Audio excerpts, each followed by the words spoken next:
A lot of this isn't going to make sense to you, and I'm sorry about that. I'm just going to start at the beginning, with the house.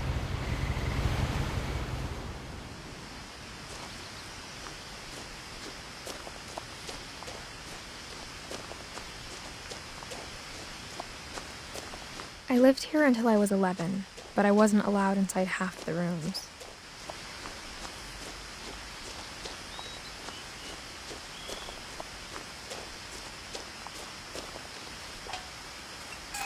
Inside the mailbox were bills from 7 years ago, marked urgent, open immediately.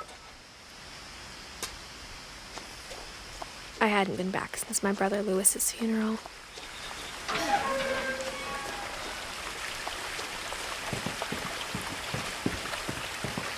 In her will, my mother left me a key, but didn't tell me what it unlocked. Maybe she thought I'd know, or she thought that the mystery would be enough to bring me back.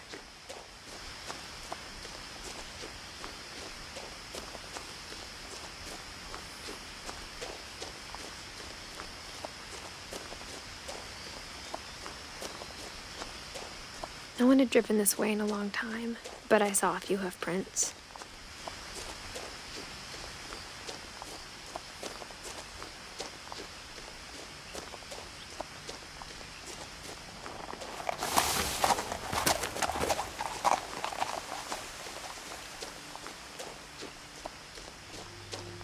The truth is, even after I inherited the house, I never thought I'd come back to it. But now I had questions about my family that only the house knew the answers to.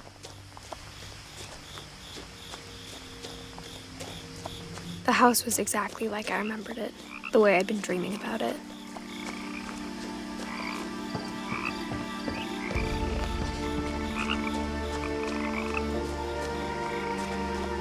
As a child, the house made me uncomfortable in a way I couldn't put into words. Now, as a 17-year-old, I knew exactly what those words were. I was afraid of the house.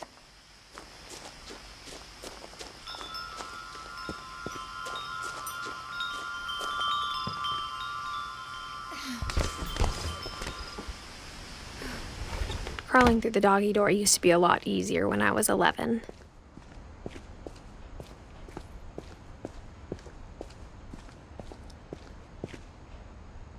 The power had been turned off the night we left. For the first time in years, I felt like I was home. But instead of a family, there were just memories of one. Like how after Lewis started working at the cannery, we all got sick of eating salmon, except our cat, Molly.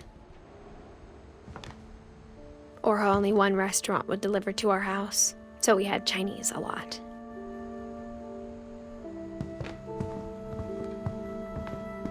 Nothing in the house looked abnormal. There was just too much of it, like a smile with too many teeth.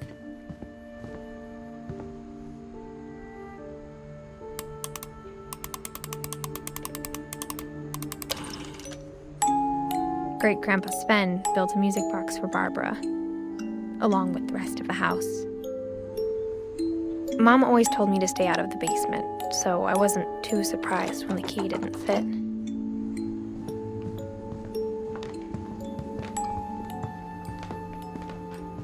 The table was still a wreck from the night we left. It was like a gone off, killing everyone but sparing the furniture. My mom was the only one of us who could imagine Great-Grandma Edie living in a nursing home.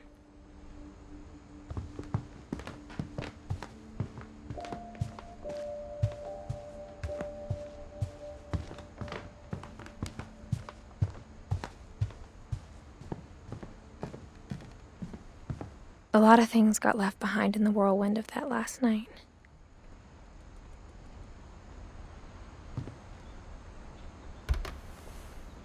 Edie told me once that every finch who ever lived is buried somewhere in the library.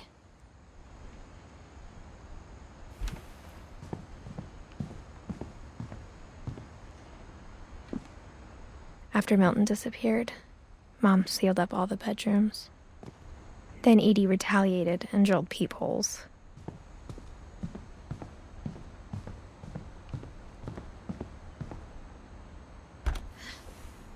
My Grandpa Sam spent 7 years sharing a room with his dead brother, Calvin.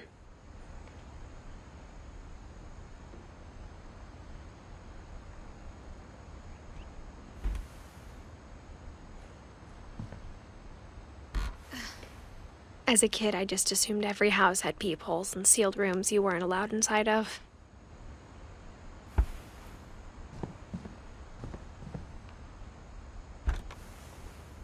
The last time I was in Edith Sr.'s room, I was 10 and she was painting my portrait.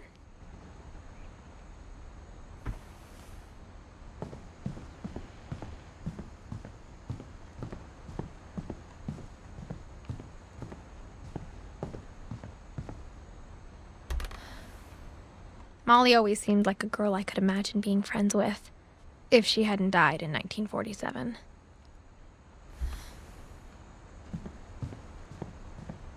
I spent a lot of time playing in Great Uncle Walter's room. I think my mom sometimes regretted not sealing it up. Louis told me there were secret passages, but I never.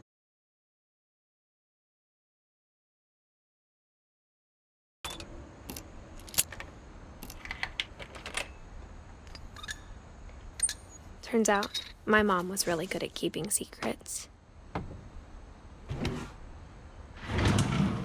Now it was time to find out what my mom had been afraid of. From the paintings on the wall, it was clear my brother Milton had been here before me. Reading this, maybe it sounds like I had a plan. But I had no idea what was behind that door.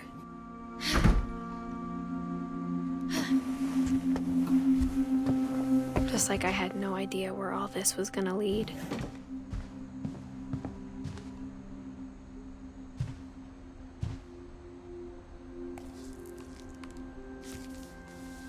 December 13th, 1947. Dear Diary, I'll be gone soon, but I wanted to tell somebody about what's gonna happen. It started when Mom sent me to bed without dinner. I woke up and I was starving, so I looked around for something to eat. The gerbil food was dry, but I didn't mind it.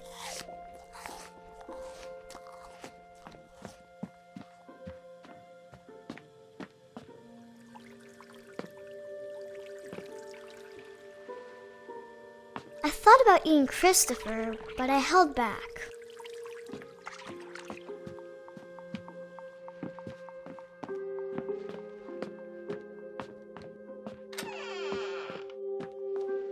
I kept eating and eating.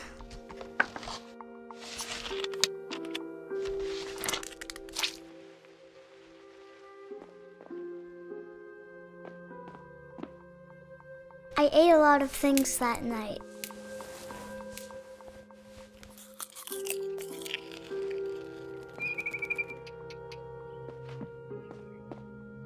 Then I heard chirping outside my window. It was a barn swallow going back to her nest. I reached out for her.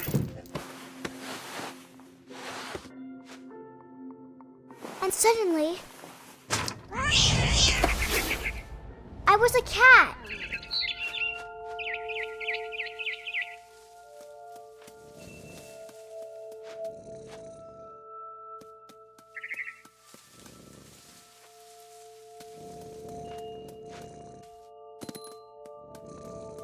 I tried to be quiet, but the bird was really scared.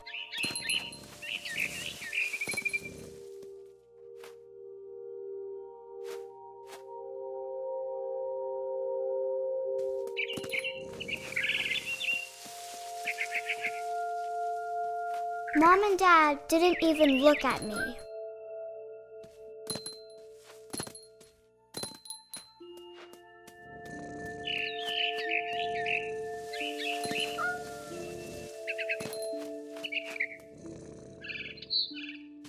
I jumped and I almost got her.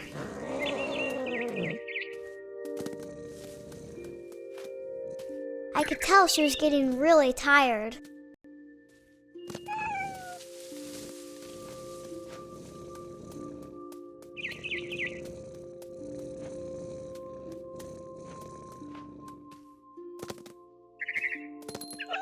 Now I was up in the big tree.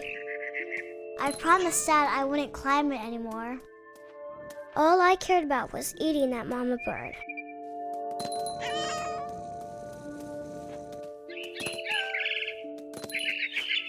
I gobbled her up. And suddenly, I was an owl. First, all I heard was the wind. Then I heard little teeth nibbling in the grass.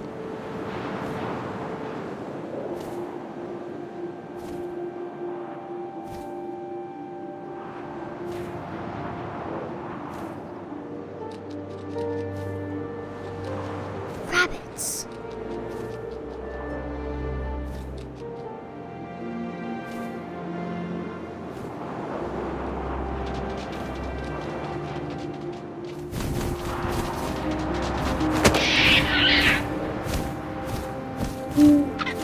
I imagined his face looking up and seeing mine through my talons. I swallowed him up, and I didn't chew one bit. Then I flew off to find something bigger.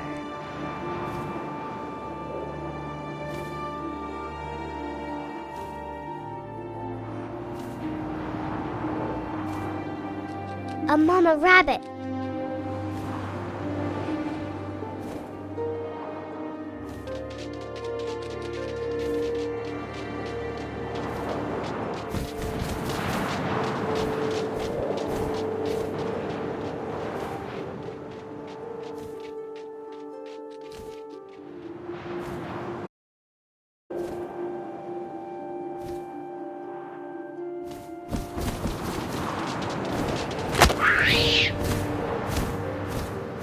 She was almost too big to carry. I started choking, but I couldn't stop eating. And suddenly, I was a shark.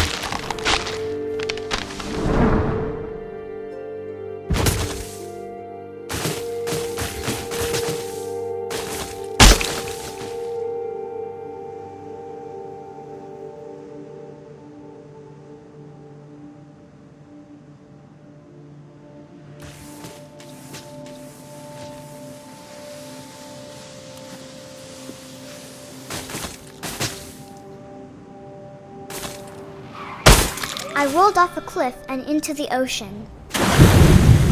Now, I was hungrier than ever.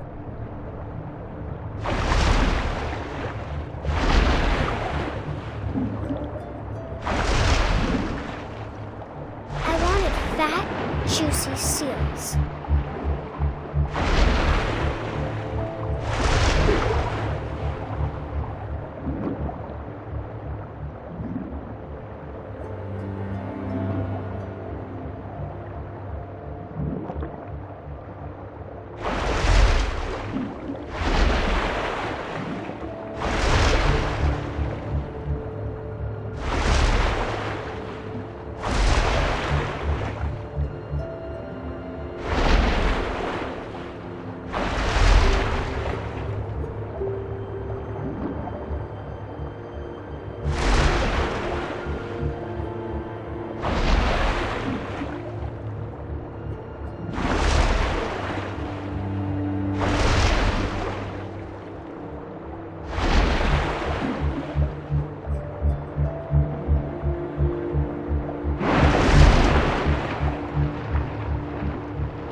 tasted really good. I grabbed on tight, but I was so hungry, I jumped out of the water. When I opened my eyes, everything had changed.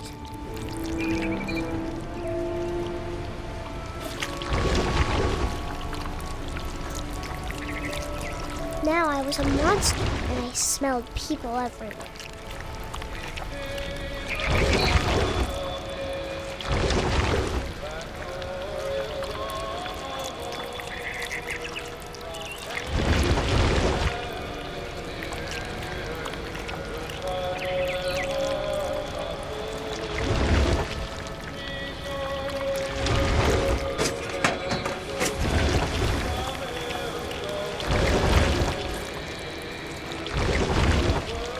I was big, but I moved real quiet.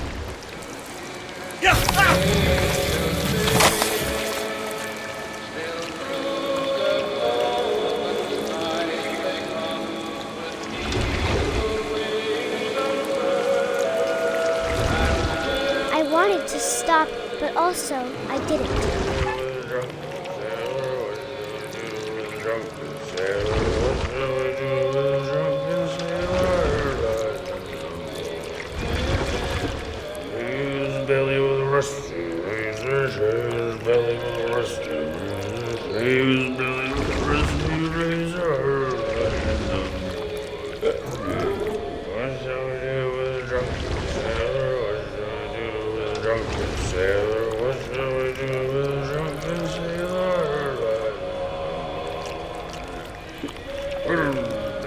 After the last passenger, I was still hungry. And across the water, I smelled something new. Something I had to have, so I swam towards it.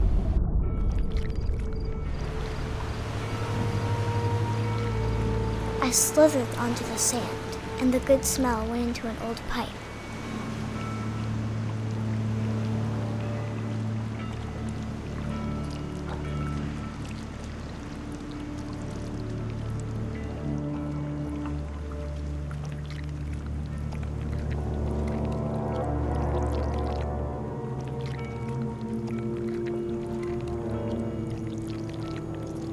I got closer and closer.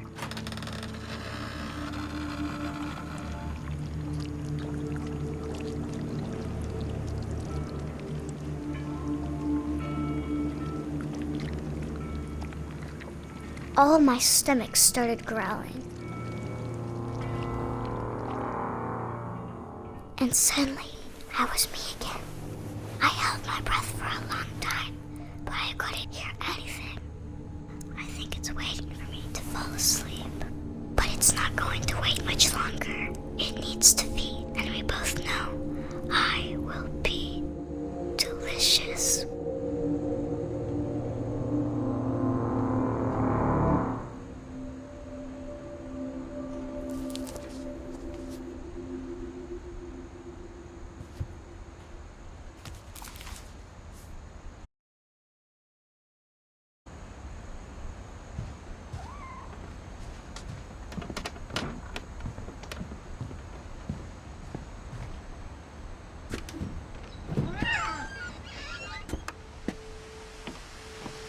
This will be obvious later, but my mom never told me any of these stories.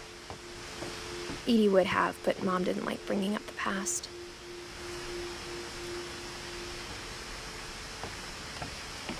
Though, when we adopted a stray kitten, she was the one who named it Molly. I spent a lot of time in Great-Grandma Edie's room. Her room was like a museum. For 500 years, the finches have been famous throughout Norway for their fortune and misfortune.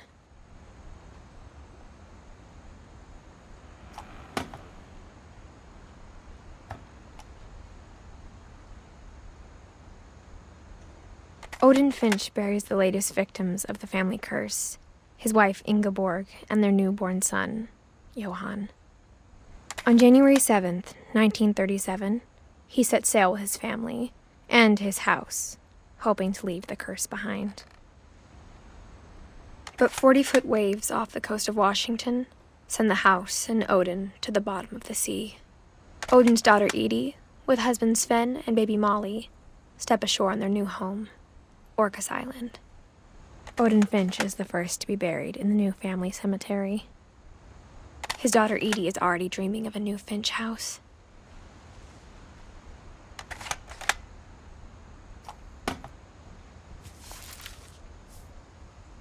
Whatever's wrong with this family, it goes back a long ways.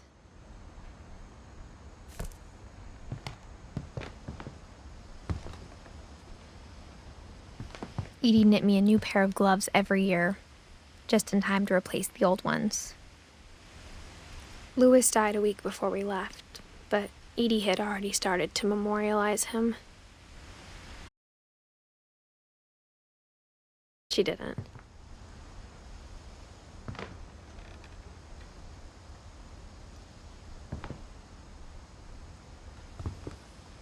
Even in her 90s, sometimes Edie seemed a lot younger than my mother.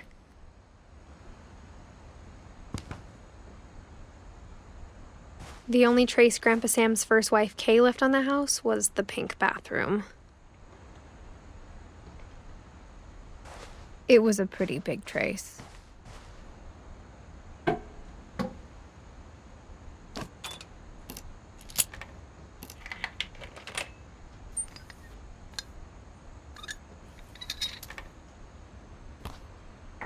There's a secret in this bathroom.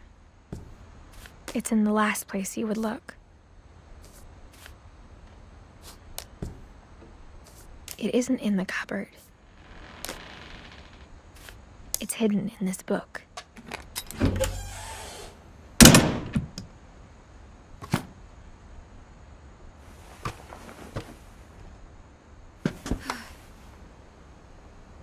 Sven gave Sam an old camera he'd refurbished. He never put it down.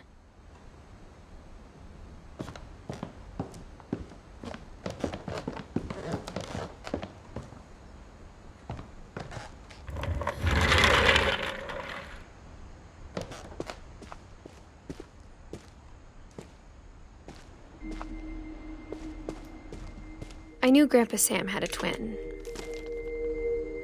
and that he never talked about him. I guess my grandpa didn't like history any more than my mom did.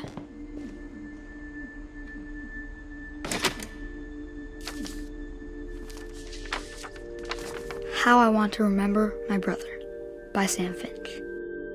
The thing I remember is that when he made up his mind, that was it.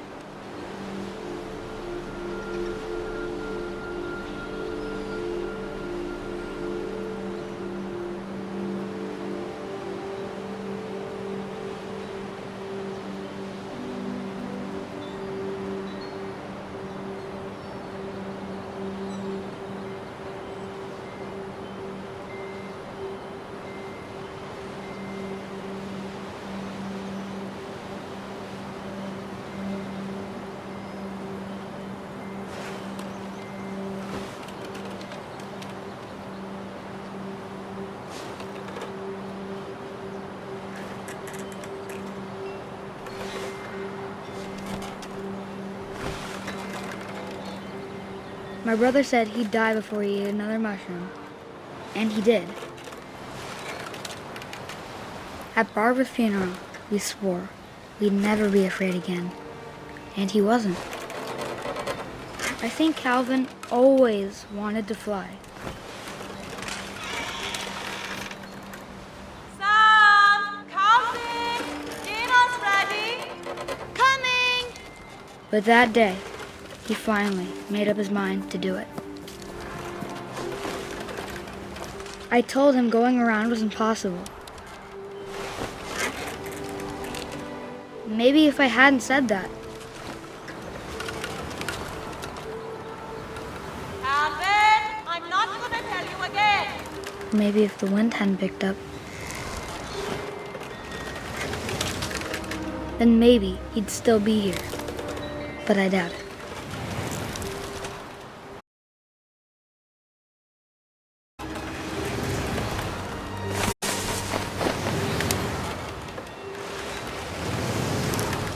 That's what I...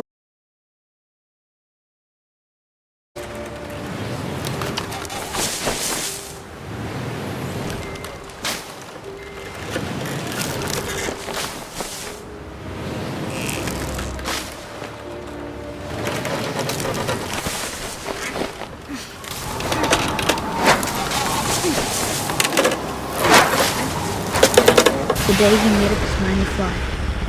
And he did.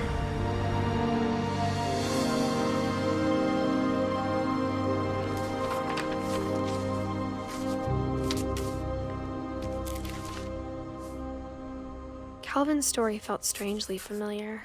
When I was younger, I remember trying to do the exact same thing.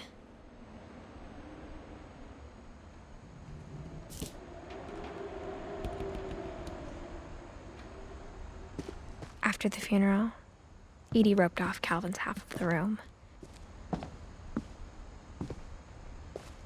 Mom said Grandpa Sam enlisted at 18 and never set foot in the room again.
The passages were a pretty tight fit. They'd obviously been built for smaller hands and bellies.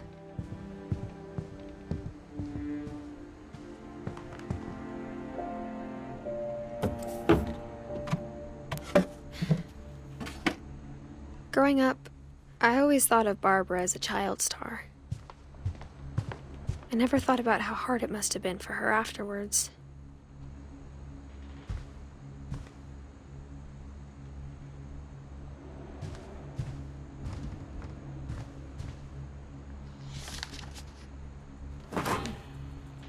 Of all the stories people wrote about Barbara's death, I'm surprised Edie saved this one.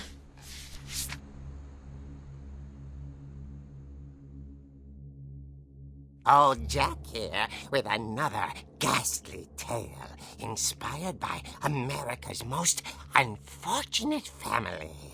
I'm calling it The Surprise Ending of Barbara Finch. As a child star, Barbara was famous for her scream. Now at 16, she was all washed up. A has-been. But in a lucky break, she'd been asked to perform her signature scream at a local convention for monster movie fans. It was just the boost her career needed. Unfortunately, her scream hadn't aged well. Getting better. I think you just need the right motivation. Her biggest fan and current boyfriend, Rick, was about to demonstrate when... Now that was a great scream. It was Barbara's father, Sven. He'd slipped into a table saw and had to be rushed to the emergency room. So Barbara got stuck babysitting her youngest brother, Walter. Her convention comeback was cancelled. Okay, I'm hearing frustration, but I'm not hearing terror. What if I tried... A gang of hoodlums in Halloween masks have been terrorizing Orcas Island tonight. Police are urging residents to... That came from the basement. You're right! Also, I loved your delivery on that. why is your basement door locked? Because my dad likes making puzzles and secret passages. There's a key hidden in the music box. The secret is to keep winding and winding until finally the key pops out. Thanks, babe. I'll be back in a sec. 20 minutes later, Rick hadn't returned. So Barbara went to look for him, right on cue. She reached for the music box. And as she wound the key, she listened for Rick, but the house was silent.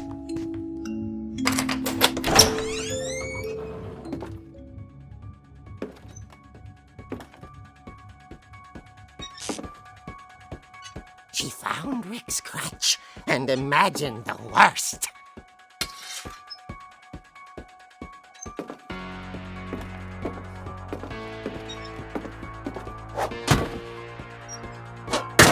The gang's leader is the infamous Hookman killer, Dr. Carl Hamill, who impaled and then ate his family 10 years ago tonight. The old fridge rattled and grew still. Oh dear! Oh! Rick? Barb, relax. I was just trying to scare you to help you find your scream. Well, I'm not scared, Rick. I'm furious. Then act furious. All I'm getting from you now is that you're hurt and confused and you're... She threw him out, but she kept a little something to remember him by. Barb, have you seen my other crutch? And she was still holding it when she fell asleep watching the Late Late Picture Show. Hours later... Barbara! Walter, what's going on up there? Ah! Okay, I'm coming up, but if this is a trick, you're dead, Walter.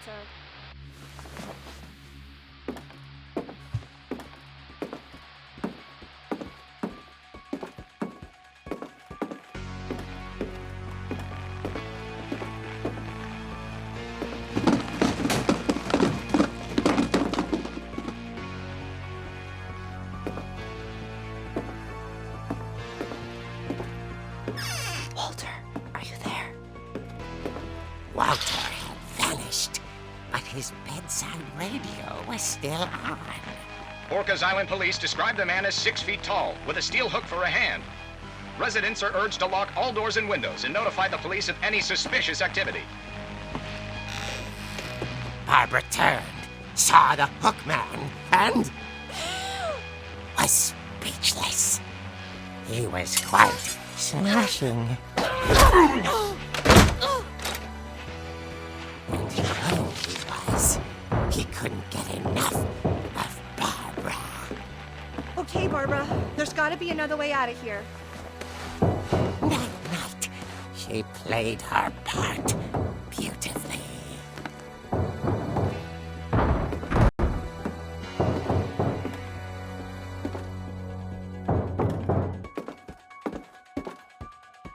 Molly's door hadn't been opened in years. The hinges groaned.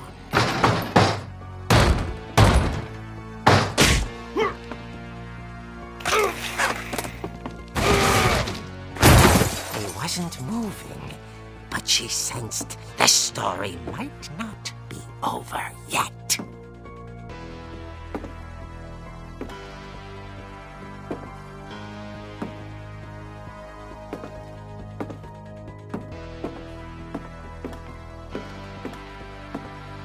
The Hookman had vanished.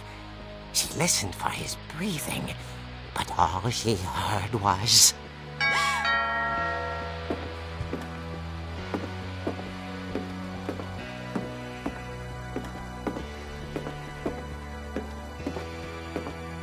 At the door, she heard whispering. It was coming from inside the house.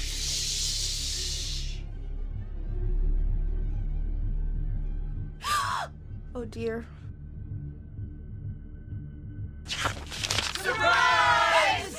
Run! You were wonderful. The monsters had come to surprise her. For Barbara, it was a dream come true. Then she saw what kind of monsters they were, and she realized what was about to happen. She was going to be famous. And with her final breath, Barbara Finch gave the performance of her life.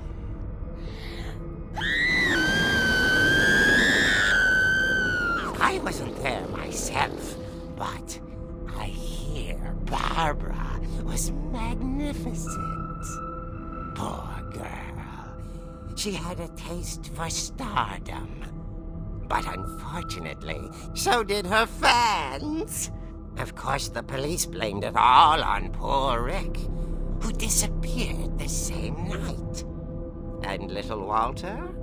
Hiding under his bed the whole time. He took it all pretty hard, but that's another story. As for Barbara, tucked inside the music box is all they ever found of her. Her ear. Now that's what I call a real eerie tale.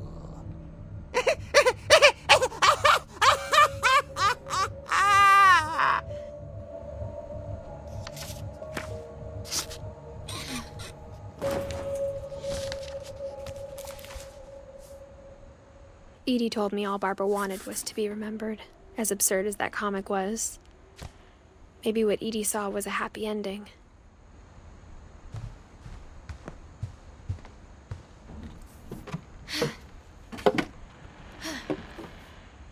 I guess now I know why Mom didn't like me playing with the music box.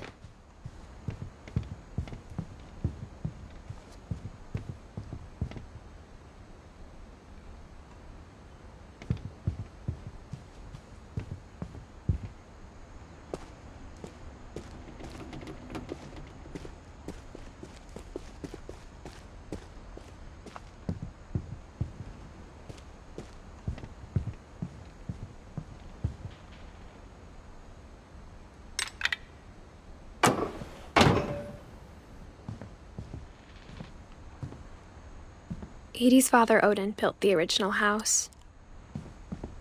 Whenever people ask me about my family, the first thing they always want to know about is Barbara. Mom must have locked the third floor stairs on the night we left.